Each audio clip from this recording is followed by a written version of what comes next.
ब्रह्मांड को जो है और जितने भी प्राणी है उसको शिव ने बनाया। ऋग्वेद में शिव को रुद्र के नाम से संबोधित किया गया है। और आप लोग जानते हैं कि जब कोई मर जाता है उस चिता की जो भस्म होती है उसको ये लोग अपने शरीर पर लगाते हैं। 15वां क्वेश्चन, एलोरा का कैलाश मंदिर किसने बनवाया था? हेलो दोस्तों, मैं वैष्णव अकरम आपके लिए फिर से लेकर के आया हूं प्राचीन भारतीय इतिहास का एक बहुत ही इंपॉर्टेंट टॉपिक जिसका नाम है शैव धर्म। जैसा कि दोस्तों आपको हमने पढ़ाया बौद्ध धर्म के बारे में, हमने आपको पढ़ाया जैन धर्म के बारे में, और अब हम लोग यहाँ पर पढ़ रहे हैं शैव धर्म के बारे में। फिर आगे चल के और भी जितने धर्म है जैसे वैष्णव धर्म, जैसे कि इस्लाम धर्म, यहूदी धर्म और ईसाई धर्म, पारसी धर्म, जितने भी धर्म है उनके बारे में हम लोग पढ़ने वाले हैं। चलिए शुरुआत करते हैं बिना देर के हुए। मैं सबसे पहले आपको बता दूं कि हम लोग क्या करते हैं, शुरू में थ्योरी कवर करते हैं और इसी वीडियो के लास्ट में इसी टॉपिक से रिलेटेड टॉप 25 क्वेश्चन करते हैं जो कि आपके किसी भी एग्जाम में पूछे जाने के बहुत ज्यादा चांसेस रहते हैं। तो चलिए शुरुआत करते हैं बिना देर किए हुए। सबसे पहले हम लोग देखते हैं शैव धर्म जो है ये हिंदू धर्म के भीतर एक प्रमुख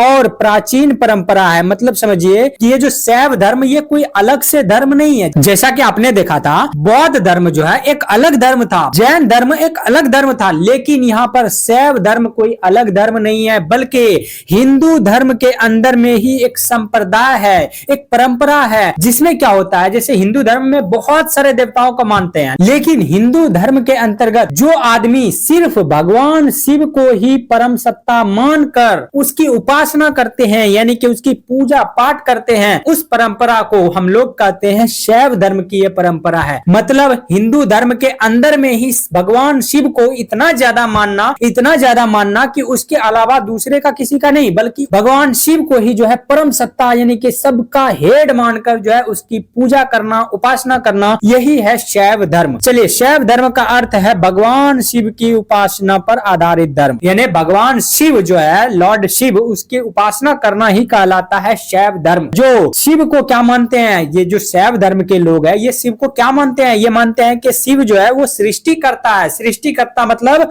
जिसने ब्रह्मांड और सभी जीवित प्राणियों की उत्पत्ति किया। सृष्टि करता किसको बोलते हैं, जिसने ब्रह्मांड ये जो दुनिया देख रहे हैं इसमें जितने भी जीवित प्राणी है या दुनिया है इसको जिसने बनाया उसको जो है शैव धर्म वाले मानते हैं कि ब्रह्मांड को जो है और जितने भी प्राणी है उसको शिव ने बनाया। ठीक है, और क्या मानते हैं शिव को, और मानते हैं पालन करता। पालन करता मतलब के जो ब्रह्मांड को कायम रखने का काम करता है, जो धर्म की रक्षा करता है, जो व्यवस्था को बनाए रखता है उसको कहते हैं पालन करता। तो कहा जाता है कि शिव ही जो है सृष्टि करता भी है, उन्होंने बनाया है और बनाने के बाद उनकी जो पालन पोषण, उनकी जो रक्षा करने का काम करता है वो शिव ही करता है। और शिव को ये लोग कहते हैं संहार करता, जो समय आने पर ब्रह्मांड का विनाश भी कर सकते हैं। मतलब समझे कि ये जो है शिव को 3 रूपों में देखना चाहते हैं। कौन सा रूप, पहला रूप सृष्टिकर्ता के रूप में, दूसरा रूप पालन कर्ता के रूप में और तीसरा संहार कर्ता के रूप में, मतलब डिस्ट्रॉयर। ठीक है, यानी कि समय आने पर जो है उसका विनाश भी कौन करेगा, शिव। तो ये शिव को जो है शैव धर्म वाले बहुत ही ज्यादा शक्तिशाली मानते हैं। चलिए, वैसे है तो ये हिंदू धर्म के अंतर्गत ही। अब देखते हैं हम लोग इस धर्म के अनुयायियों को सामान्यतः शैव कहा जाता है। जो भी शिव धर्म को पालन करते हैं उसको कहा जाता है शैव। जो शिव के विभिन्न रूपों जैसे कि लिंगम की जो पूजा करते हैं, जैसे जो नटराज की पूजा करते हैं, भोलेनाथ इन्हीं का नाम है, अर्धनारीश्वर भी इन्हीं का बोलते हैं, भैरव भी इन्हीं को बोलते हैं और पशुपति भी जो है इन्हीं को बोलते हैं। चाहे आप शिव के किन्हीं भी रूपों की पूजा करें, जैसे साउथ में जाइएगा तो वहां पर लिंगम पूजा होती है। लिंगम जो है वो भगवान शिव का ही एक रूप है और साउथ में ही नटराज की पूजा होती है। नॉर्थ में आ जाइएगा जो बिहार झारखंड वाला यूपी वाला एरिया है इसमें भोलेनाथ की पूजा होती है। तो कहने का मतलब है चाहे आप अर्धेश्वर बोलिए, चाहे साउथ में चले जाइए भैरव बोलिए, चाहे पशुपति नाथ बोलिए, ये सभी एक ही है, ये सभी शिव का ही रूप है, अलग अलग नाम है। भारत का अत्यंत प्राचीन व्यापक जीवांत धर्म, मतलब ऐसा धर्म जो अभी भी चल रहा है। जीवांत धर्म बोलते हैं ऐसा धर्म जो अभी भी जिंदा है, चल रहा है, जिसको अभी भी लोग फॉलो करते हैं, जिसका प्रभाव न केवल भारत में बल्कि नेपाल में भी देखने के लिए मिलेगा, श्रीलंका में भी, तिब्बत में भी और कुछ छोटे छोटे दक्षिण पूर्वी जो एशियाई देश है जैसे थाईलैंड वगैरह, हल्का फुल्का आपको थाईलैंड, इंडोनेशिया ये सभी में भी आपको देखने के लिए मिलेगा। आगे देखते हैं हम लोग ऐतिहासिक पृष्ठभूमि और प्राचीन साक्ष्य। एक छोटा सा टॉपिक है, ठीक है। ऐतिहासिक पृष्ठभूमि देखते हैं कि सबसे पहले शिव जी का जो है भगवान शिव है उसकी सबसे पहले जिक्र कहाँ देखने के लिए मिलता है। तो सबसे पहला देखेंगे हम लोग सिंधु घाटी सभ्यता, जिसको हमने पढ़ाया था 2500 ईसा पूर्व से लेकर के 1750 ईसा पूर्व, यानी ईसा मसीह के जन्म से पहले की बात है, 2500 ईसा पूर्व से 1750 ईसा पूर्व के बीच के टाइम पीरियड में, जिसको सिंधु घाटी सभ्यता बोलते हैं, वहां पर हड़प्पा और मोहनजोदड़ो से मिले पूरा तात्विक जो साक्ष्य है वो बताते हैं किस चीज के बारे में, वो ये बताते हैं, जितने भी प्रूफ मिले हैं, एविडेंस मिले हैं हड़प्पा और मोहनजोदड़ो से, वो ये बताने का प्रयास करते हैं कि यहाँ पर जरूर शिवलिंग की पूजा होती होगी, यहाँ पर जरूर शिवलिंग की पूजा होती होगी। अब सोच के देखिए, जब शिवलिंग की पूजा होगी तो मतलब कि शिव को लोग जानते थे उस टाइम भी। यहाँ योगासन में बैठे 3 मुख वाले देवता, आपको हमने बताया था ना, वहां पर जो है 3 मुख वाले देवता, खास करके मोहनजोदड़ो में 3 मुख वाले देवता मिले थे, जिसके आसपास 4 तरह के जानवर थे, जो कि क्या था, हाथी, गेंडा, चीता और भैंसा। तो कहने का मतलब है ये सभी आसपास जो थे, जो भी 3 मुख वाले एक देवता थे, जिसके आसपास ये सभी जानवर हुआ करते थे, जिससे अनुमान लगाया जाता है कि ये पशुओं के स्वामी होंगे। ये कौन होंगे? पशुओं के स्वामी होंगे। और पशुओं के स्वामी को ही तो बोलते हैं पशुपति देव। क्या बोलते हैं? पशुपति देव। और इसी को तो पालन करता बोलते हैं, पालन हारक बोलते हैं। ठीक है, इसका मतलब, कहने का मतलब, कहीं ना कहीं पशुपतिनाथ जो है ये शिव का ही रूप है। इसीलिए कहा जाता है कि शिव का जो सबसे पुराना प्रमाण है वो सिंधु घाटी सभ्यता में ही मिला था। चलिए अब आते हैं वैदिक काल में। वैदिक काल मतलब के 1500 ईसा पूर्व से लेकर के 1000 ईसा पूर्व, इस पीरियड में क्या हमें शिव के बारे में वर्णन मिलता है? तो हाँ, ऋग्वेद में शिव को रुद्र के नाम से संबोधित किया गया है। ऋग्वेद में शिव को किस नाम से पुकारा गया है? रुद्र के नाम पे। और रुद्र जो है ये भयंकर नाम है। रुद्र जो है एक भयानक है, जिसका अर्थ होता है भयानक, गर्जन करने वाला, मतलब कि बहुत ही खतरनाक, उग्र रूप। शिव का उग्र रूप को हम लोग बोलते हैं रुद्र। और साथ में इसके नरम रूप को भी वर्णन जो है ऋग्वेद में देखने के लिए मिलता है कि ये एक रोग निवारक देवता भी है। मतलब लोगों के जो है रोगों को ठीक करते हैं, लोगों के दर्द को ठीक करते हैं। बाहर वाला दर्द को ठीक नहीं करते, दिल के दर्द, शरीर के अंदर में जो दर्द होते हैं, आत्मा में जो दर्द होते हैं, उसको ठीक करने का काम करते हैं। ऋग्वेद में ऐसा वर्णन है। अथर्ववेद में शिव के अनेक नाम देखने के लिए मिलते हैं। बाद में जो ऋग्वेद के बाद बने थे अथर्ववेद, उसमें शिव के बहुत सारे नाम देखने के लिए मिलते हैं। जैसे शिव का नाम था भव, सर्व, पशुपति, भूपति, ये सभी भी शिव का ही नाम है। चलिए लिंग पूजा का उल्लेख हम लोग देखते हैं। सबसे पहले लिंग पूजा का प्रथम स्पष्ट वर्णन जो है ये देखने के लिए मिला था कहां पर? मत्स्य पुराण और महाभारत में। आपको हमने मत्स्य पुराण के बारे में भी पढ़ाया था, और मत्स्य पुराण में ही सबसे पहली बार जो है स्पष्ट रूप से जो शिव के लिंग की पूजा थी उसका वर्णन मिलता है। और साथ में महाभारत में भी जो है शिवलिंग पूजा का वर्णन मिलता है। यह शिव की सृष्टि संकल्प का प्रतीक है, न कि केवल पूजा का। मतलब कहा जाता है कि महाभारत और मत्स्य पुराण में जो शिवलिंग मिला था वो सृष्टि संकल्प, मतलब दुनिया कैसे बनी है, ब्रह्मांड कैसे बना है, इसकी विशेषता को वर्णन करता है, न कि सिर्फ ये पूजा करने का चीज है। अब आते हैं पार्वती का उल्लेख के बारे में कि पार्वती का क्या रोल है। तो भगवान शिव की जो पत्नी थी जिसका नाम था पार्वती, इसका सबसे पहले जो उल्लेख आया है वो तैत्तिरीय अरण्यक में आया। अरण्यक ग्रंथ आपको हमने पढ़ाया था। तो सबसे पहले पार्वती जी का जो उल्लेख आया वो किसमें आया है? तैत्तिरीय अरण्यक में मिलता है। और पार्वती के और भी बहुत सारे नाम है, जैसे कि उमा बोलते हैं इसको, गौरी, पद्मा, भैरवी, ये सभी चीज भी जो है पार्वती के ही नाम है। चलिए अब आते हैं शैव संप्रदाय और शैव शाखाएं, यानी शिव धर्म के कुछ संप्रदाय हुआ करते हैं, उनको देखेंगे, उनके ब्रांचेस को देखेंगे। तो वामन पुराण में, वामन पुराण एक हिंदू धर्म का ग्रंथ है, वामन पुराण में शैव धर्म के 4 प्रमुख संप्रदाय का उल्लेख मिलता है। मतलब ऐसा लिखा गया है वामन पुराण में, 4 संप्रदाय के बारे में लिखा गया है कि शैव धर्म के 4 संप्रदाय थे जो शिव की उपासना अलग अलग तरीके से करते थे, भिन्न भिन्न तरीके से करते थे। बात समझ में आया? संप्रदाय मतलब क्या होता है? देखिए धर्म एक ही है, लेकिन उसमें से कुछ ना कुछ मतभेद हो गया, उसमें से अलग अलग लोगों के सोच अलग अलग हो गए, इसी को संप्रदाय बोलते हैं। जैसे हमने बौद्ध में देखा था हीनयान महायान, जैसे हमने जैन धर्म में देखा था श्वेतांबर और दिगंबर, उसी तरह से शैव में भी हम लोग देखेंगे। शैव धर्म के अंदर 4 संप्रदाय को देखेंगे। पहला संप्रदाय है पशुपत संप्रदाय, पाशुपत संप्रदाय, दूसरा है कापालिक संप्रदाय, तीसरा है कालामुख संप्रदाय और चौथा है लिंगायत संप्रदाय। तो ये संप्रदाय आपको देखने के लिए मिलेंगे। चलिए थोड़ा थोड़ा इसके बारे में डिटेल देख लेते हैं। उतना ज्यादा अब डीप में पढ़ना नहीं है, शैव धर्म को ऊपर ऊपर पूछा जाता है। पाशुपत संप्रदाय की जो स्थापना किया था, इसकी जो शुरुआत किया था, उसके संस्थापक जो थे पाशुपत संप्रदाय के, वे कौन थे? लकुलिस थे। कौन थे? लकुलिस। और लकुलिस को माना जाता है ये शिव के 18 अवतारों में से कोई एक अवतार थे। कौन? लकुलिस। और उन्होंने ही पाशुपत संप्रदाय, शिव का जो पाशुपत संप्रदाय है उसकी शुरुआत की थी। मतलब शैव धर्म के अंदर में ही 4 संप्रदाय बने हैं। पहला पाशुपत संप्रदाय, संप्रदाय, इसकी सोच अलग थी। दूसरा जो बने थे, मान के चलिए कापालिक संप्रदाय, इसकी सोच अलग थी, मतलब इनका सोच समझ अलग था। तीसरा लिंगायत जो है, इनकी भी सोच समझ अलग थी। कालामुख जो है, इसकी भी सोच समझ अलग थी। मतलब समझिए है तो ये शैव धर्म का ही, लेकिन सोच विचार में थोड़ा तक फर्क हो गया था। पाशुपत संप्रदाय का जो प्रमुख ग्रंथ है वो कौन सा है? उसका नाम ही है पाशुपत सूत्र। याद रखने में आसानी हो जाएगा। पाशुपत संप्रदाय का ग्रंथ जो है पाशुपत सूत्र है, और इनके अनुयायी को क्या कहा जाता है? पंचार्थिक कहते हैं। ठीक है, इनके जो भी अनुयायी है वो कहलाते हैं पंचार्थिक। और इनके जो फेमस आचार्य, इनके जो फेमस गुरु हुआ करते थे वे कौन थे? श्रीकर पंडित। चलिए, यह संप्रदाय जो है तपस्या में ध्यान देता है, तपस्या पर जोर देता है, ध्यान पर जोर देता है, संयम और वैराग्य पर बल देता है। मतलब कि ये जो है अंदरूनी चीजों पर जोर देता है, जैसे कि तपस्या हो गया, ध्यान हो गया, संयम हो गया और वैराग्य, इन सभी चीजों के बारे में बोलता है कि इन सभी चीजों को हमें ज्यादा फॉलो करना चाहिए। चलिए, दूसरा संप्रदाय है कापालिक संप्रदाय, और कापालिक के बारे में देखते हैं। कापालिक संप्रदाय जिसको देवता मानते हैं, शिव का ही एक रूप है जिसको बोलते हैं भैरव। शिव का ही एक उग्र रूप है, मतलब कि शिव जो हो गया नाम, शिव मतलब हो गया शांत स्वभाव वाला,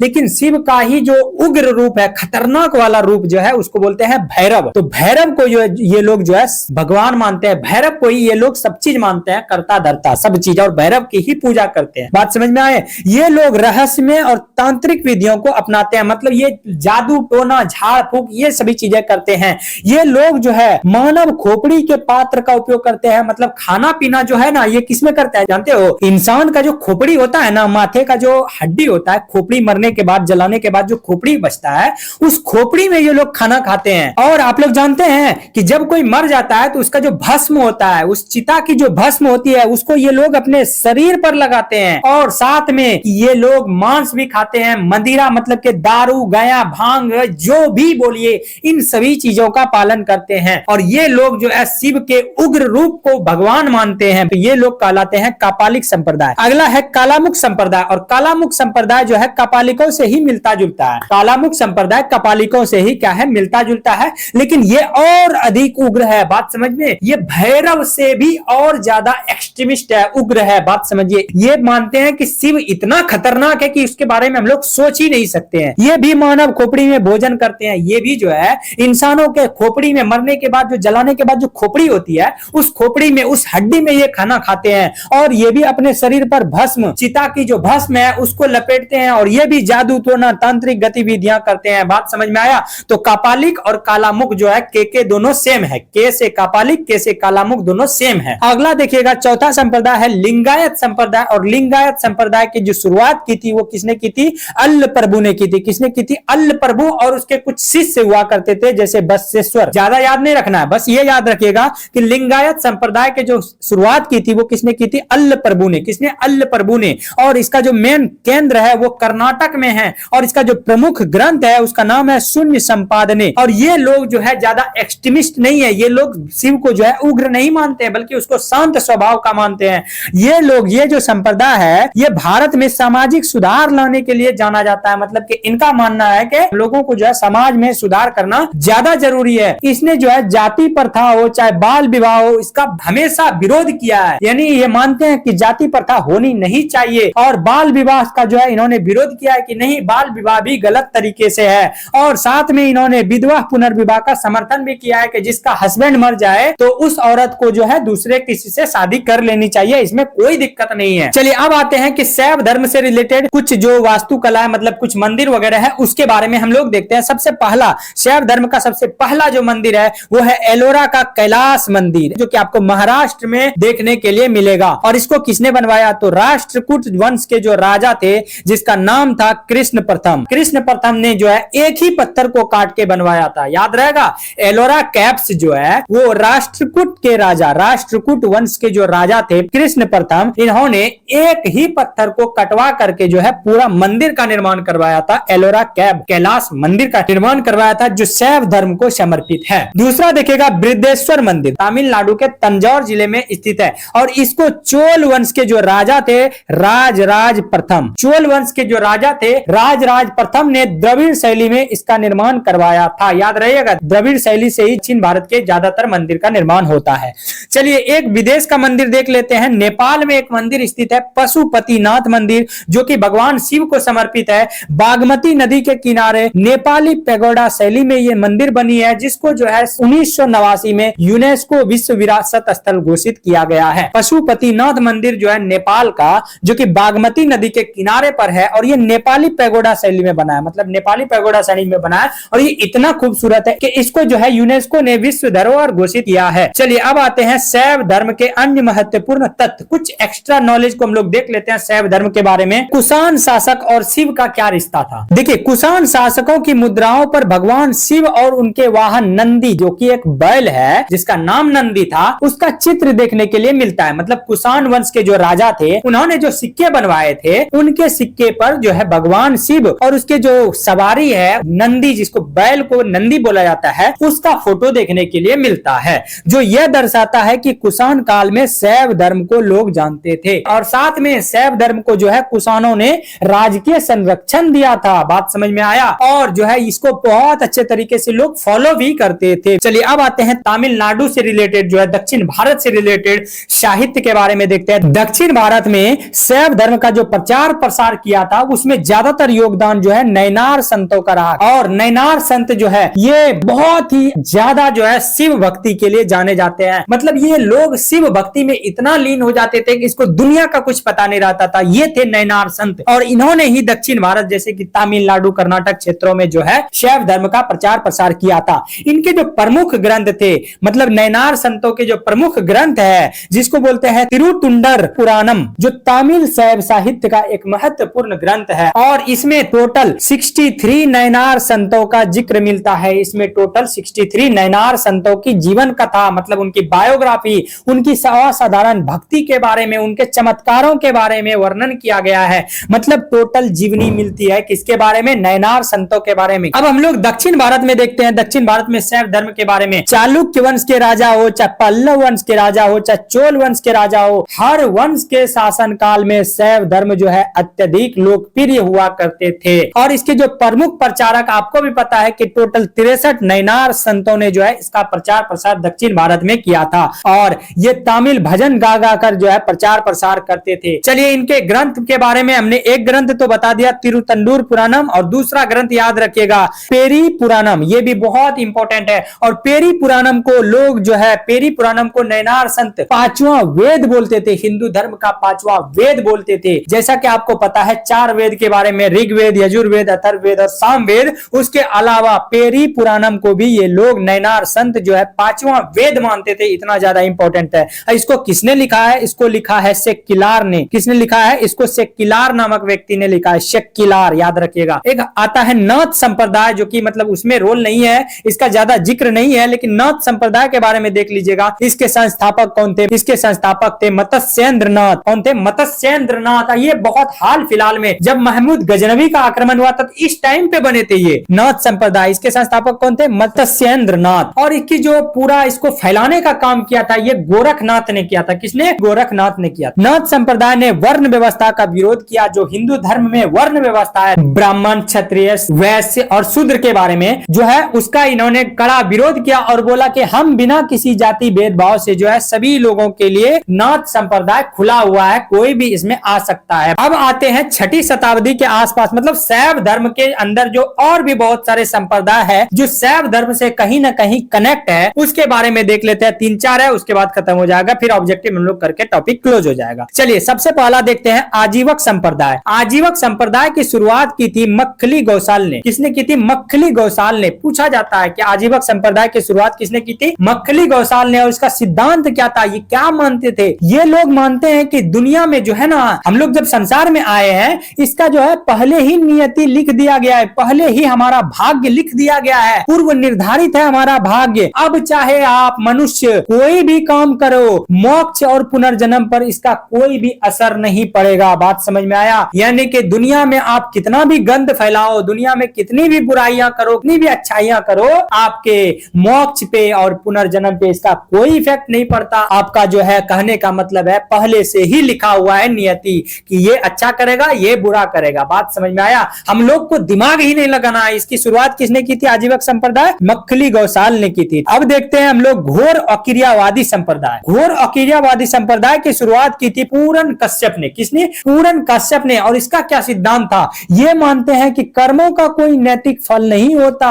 हम लोग अगर कोई काम करते हैं, चाहे अच्छा या बुरा, इसका कोई भी रिजल्ट नहीं होता। ऐसा नहीं है कि हम लोग अच्छा काम कर रहे हैं हमारे साथ अच्छा होगा, बुरा काम कर रहे हैं हमारे साथ बुरा होगा। ये मानते हैं कि ऐसा कुछ नहीं है, ठीक है, बल्कि अच्छे और बुरे कार्य से आत्मा पर कोई प्रभाव नहीं पड़ता है। और ये मानते हैं कि चाहे आप अच्छा काम करें चाहे बुरा करें, इसका आत्मा से कोई लेना देना नहीं है। अब आते हैं तीसरा, यदिच्छयावाद। क्या है? यदिच्छयावाद संप्रदाय। यदिच्छयावाद संप्रदाय के जो संस्थापक थे वे थे अजीत केस कंबली। अजीत केस कंबली का क्या मानना है? इसका मानना है कि आत्मा का कोई अस्तित्व ही नहीं है, मतलब हमारे शरीर में आत्मा कुछ नहीं है, बल्कि हमारा शरीर 4 चीजों से मिलकर के बना है। जब हमारा डेथ हो जाएगा, मृत्यु हो जाएगा, तो ये चारों चीजें भी नष्ट हो जाएगी, अर्थात सब कुछ नष्ट हो जाएगा। चलिए अगला देखेगा, चौथा है शाश्वतवादी, जिसको बोलते हैं भौतिकवादी, यानी लॉजिक लगा के ये बोलता है। इसके जो संस्थापक थे वे थे पकुदकच्चायन। शाश्वतवादी क्या मानता है? ये मानता है कि 7 मौलिक तत्व, जिसमें क्या क्या आते हैं? पृथ्वी, जल, अग्नि, वायु, सुख, दुख, आत्मा, अविनाशी है, मतलब इसका विनाश करना संभव नहीं है, न ही इसका निर्माण किया जा सकता है और न ही इन्हें नष्ट किया जा सकता है। जैसे भौतिक में होता है ना, फिजिक्स में, कि ऊर्जा को हम लोग ना नष्ट कर सकते हैं ना उसको बना सकते हैं, बल्कि ऊर्जा एक रूप से दूसरे रूप में जाती है। तो ये उसी टाइप का थ्योरी देते हैं कि जो है हमारा शरीर जो है मौलिक 7 चीजों से मिलकर के बना है, ये दुनिया 7 चीजों से मिलकर के बना है। क्या? पृथ्वी हो, जल है, अग्नि है, वायु है, सुख है, दुख है, आत्मा,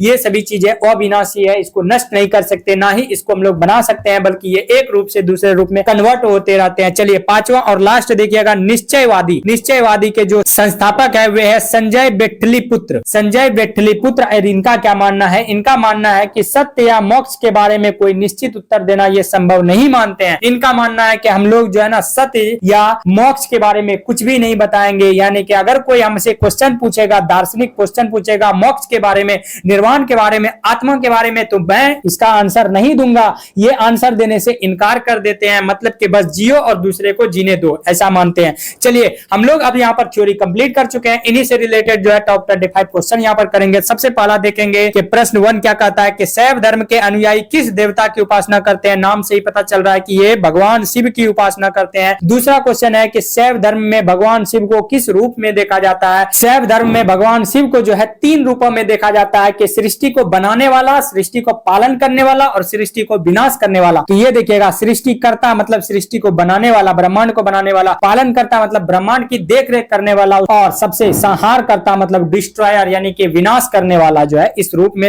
शिव को देखा जाता है। चौथा क्वेश्चन देखिएगा कि सिंधु घाटी सभ्यता में शिव पूजा किस रूप में उल्लेख मिलता है? आपको पता है कि शिव पूजा का जो है यहाँ पर लिंग पूजा का उल्लेख मिलता है। पांचवा देखिएगा, सिंधु घाटी सभ्यता में मिली 3 मुख वाले देवता की मूर्ति को क्या कहा गया था? आपको पता है पशुपति देव की मूर्ति कहा गया। क्या? पशुपतिनाथ या पशुपति महादेव की मूर्ति कहा गया, जिसके आसपास 4 तरह के जानवर आपको देखने के लिए मिले थे, हाथी, गेंडा, चीता, भैंसा। ठीक है, चलिए छठा क्वेश्चन देखिएगा, ऋग्वेद में शिव को किस नाम से संबोधित किया गया है? बताइएगा। ऋग्वेद में शिव को बहुत ही खतरनाक भयानक रूप का वर्णन किया गया, रुद्र नाम से वर्णित किया गया है। चलिए 7वां क्वेश्चन देखिएगा, लिंग पूजा का प्रथम जो स्पष्ट उल्लेख, मतलब कि देखिए हम लोग लिंग पूजा का वर्णन वैसे तो हमारे हड़प्पा सभ्यता में, सिंधु घाटी सभ्यता में मिलता है, लेकिन क्लियर नहीं है, हम लोग अंदाजा लगाते हैं। लेकिन जो स्पष्ट किसी किताब में लिखा गया है, यानी महाभारत में भी और मत्स्य पुराण में भी जो है स्पष्ट रूप से शिवलिंग की पूजा का वर्णन मिलता है। चलिए नेक्स्ट क्वेश्चन देखिएगा, 8वां क्वेश्चन कि पार्वती का पहला उल्लेख किस ग्रंथ में है? तो आपको हमने बताया था अरण्यक ग्रंथ था, तैत्तिरीय अरण्यक। तैत्तिरीय अरण्यक में जो है पार्वती जी का, शिव की पत्नी का उल्लेख मिलता है। चलिए 9वां क्वेश्चन, वामन पुराण में शैव धर्म को कितने प्रमुख संप्रदाय बताए गए हैं? वामन पुराण के अनुसार शैव धर्म के टोटल 4 संप्रदाय थे। आपको हमने ऊपर पढ़ाया 4 संप्रदाय के बारे में, जिसमें से 2 तो मनुष्य के खोपड़ी में खाना खाते थे। अब आते हैं 10वां क्वेश्चन, पाशुपत संप्रदाय के संस्थापक कौन थे? तो पाशुपत संप्रदाय के जो पहले संप्रदाय थे उसके संस्थापक थे लकुलिस। कौन थे? लकुलिस, याद रहेगा। 11वां क्वेश्चन देखेंगे, पाशुपत संप्रदाय का प्रमुख ग्रंथ कौन सा है? तो आपको हमने बताया था पाशुपत संप्रदाय का प्रमुख ग्रंथ पाशुपत सूत्र है। 12वां क्वेश्चन, कापालिक संप्रदाय किस देवता की उपासना करते हैं? ये शिव की ही करते हैं, लेकिन शिव का जो उग्र रूप है, जो खतरनाक वाला रूप है, जिसको बोलते हैं भैरव, उसकी उपासना करते हैं। अगर आपको भैरव का उग्र रूप देखना है ना, तो आप मगधीरा मूवी जो रामचरण के, उसको देख लीजिए, तो पता चलेगा कि भैरव को कितना उग्र देवता माना जाता था, यानी शिव का ही जो उग्र रूप माना जाता था। चलिए 13वां क्वेश्चन देखेगा, लिंगायत संप्रदाय, तीसरे संप्रदाय के संपादक कौन थे, प्रवर्तक कौन थे? तो लिंगायत संप्रदाय के जो प्रवर्तक थे आपको बताए थे अल्ल प्रभु, और उसके जो चेला चपाटी थे बसवेश्वर। कहने का मतलब आंसर हो जाएगा बी। अगला देखेगा 14वां क्वेश्चन, लिंगायत संप्रदाय का मुख्य ग्रंथ कौन सा है? लिंगायत संप्रदाय शून्य में विश्वास करते थे, मतलब शून्य संपादने। 15वां क्वेश्चन, एलोरा का कैलाश मंदिर किसने बनवाया था? आपको हमने बताया था कि राष्ट्रकूट राजा जो कृष्ण प्रथम है उसने एक ही पत्थर को काट के एलोरा के कैलाश मंदिर का निर्माण करवाया था। 16वां क्वेश्चन, बृहदेश्वर मंदिर कहां पर स्थित है? तो बृहदेश्वर मंदिर तमिलनाडु के तंजौर में स्थित है। ठीक है, चलिए 17वां क्वेश्चन, पशुपतिनाथ मंदिर किस देश में स्थित है? तो ये नेपाल में स्थित है, आपको हमने बताया था नेपाल में स्थित है। ठीक है, बागमती नदी के किनारे। 18वां क्वेश्चन देखिएगा, पशुपतिनाथ मंदिर को, जो नेपाल का पशुपतिनाथ मंदिर है, उसको यूनेस्को में कब शामिल किया गया? यूनेस्को विश्व धरोहर स्थल कब घोषित किया गया? ये याद नहीं रखना है, बस ऐसे ही देख लीजिए एक बार। 1789 ईस्वी में। 19वां क्वेश्चन, कुषाण शासकों की मुद्राओं पर शिव के साथ किसका चित्र मिलता है? तो शिव के साथ जो है उसके वाहन बैल, जिसका नाम है नंदी, उसका जो है चित्र देखने के लिए मिलता है। चलिए 20वां क्वेश्चन देखिएगा, नयनार संत किस धर्म के प्रचारक थे? तो नयनार संत जो है ये शैव धर्म के प्रचारक थे। टोटल नयनार संतों की संख्या कितनी है? 63। चलिए 21वां क्वेश्चन देखिएगा, तिरुतुंडुर पुराणम किस भाषा का प्रमुख शैव ग्रंथ है? तिरुतंडुर पुराणम जो है ये तमिल भाषा का ग्रंथ है। तिरुतंडुर पुराणम जो है ये तमिल भाषा का ग्रंथ है। 22वां क्वेश्चन, नाथ संप्रदाय के संस्थापक कौन थे? तो नाथ संप्रदाय के संस्थापक थे मत्स्येंद्र नाथ, और इसके जो प्रचार प्रसार किया था वो किसने किया था? गोरखनाथ ने, आपको हमने बताया। 23वां क्वेश्चन देखिएगा, नाथ संप्रदाय के प्रमुख प्रचारक कौन थे? तो देखिए यही बात आ गया ना, गोरखनाथ जो है नाथ संप्रदाय के प्रमुख प्रचारक थे। 24वां क्वेश्चन, पेरी पुराणम किसने लिखा? तो पेरी पुराणम जो है शक्किलार ने लिखा। पेरी पुराणम को ही जो है 5वां वेद माना जाता है। चलिए यही 25वां क्वेश्चन यही तो है, पेरी पुराणम को किस नाम से जाना जाता है? तो इसको 5वां वेद बोलते हैं। 4 वेद के अलावा अगर 5वां वेद होगा तो पेरी पुराणम को बोला जाएगा। बात समझ में आया? तो यहाँ पर हम लोग ने 25 क्वेश्चन कर लिया, साथ में थ्योरी भी कर लिया। तो दोस्तों बताइएगा कि आपको वीडियो कैसा लगा। वीडियो पसंद आए तो वीडियो को लाइक कीजिएगा, साथ ही चैनल पर नए तो चैनल को सब्सक्राइब कीजिएगा और एक प्यारा सा कमेंट्स कर दीजिएगा। चलिए मिलते हैं हम लोग फिर नेक्स्ट वीडियो में, तब तक हंसते रहिए, मुस्कुराते रहिए।